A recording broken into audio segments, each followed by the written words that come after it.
Hello, one and all. So, life's funny sometimes. Last night I was reading Magic Artisan Dahlia and I thought to myself, wow, this manga should get an anime. And then this morning, I saw an announcement saying, hey, this manga is getting an anime.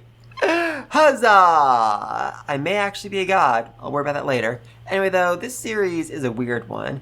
And I know I say that about literally every single anime adaptation I cover on this channel, but this time I'm talking about the formatting, because this series has 2 manga, and I believe 2 light novels as well. And that on its own isn't all that weird. I mean, look at Reincarnated Slime. They have, I think like between 6 and 8 manga right now?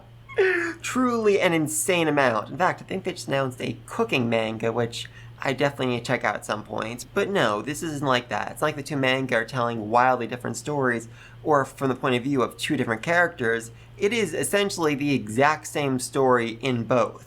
The only difference is that one focuses more on the romance, while the other focuses more on the magical craftsman elements of it, which is very interesting. But anyway, what is this series actually about? Well, it is, unsurprisingly, an isekai. I know that ticks off a lot of people who are like, there's too many isekai!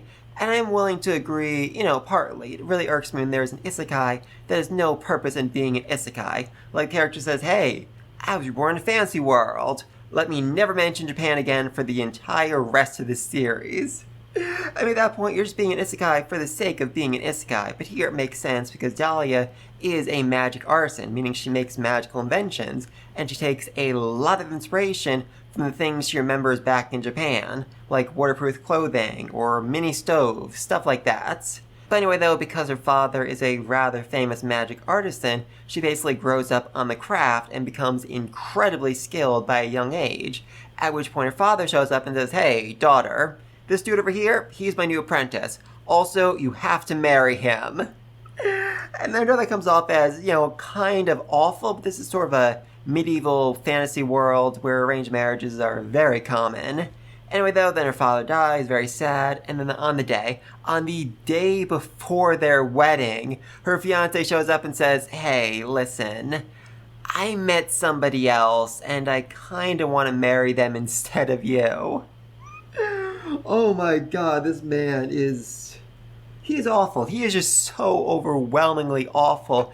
And it only gets worse from there, because when she goes to the guild, she finds out that her fiancé registered the last few magical products she made in his own freaking name.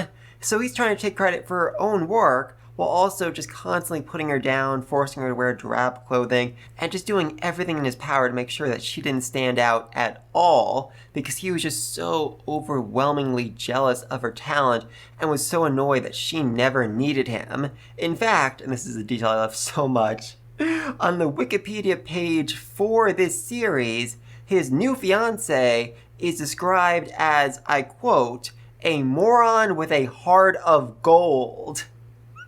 So yeah, he basically just picks someone he'd have an easier time manipulating. Anyway, though, at that point, Dahlia needs to pick herself back up, basically threatened to sue her ex-fiancé for stealing all of her inventions, and then sets off to start her own company as a magic artisan.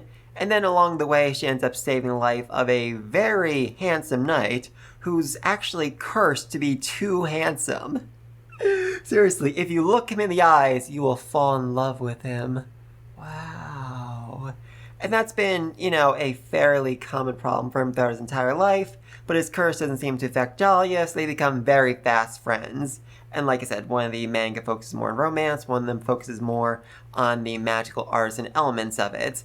And I think the series does actually, even the one that's, I honestly couldn't tell which one's focused on which. I'm pretty sure the one that's still going is more focused on the romance. But even then, it feels like there is a good mix between the 2 elements here.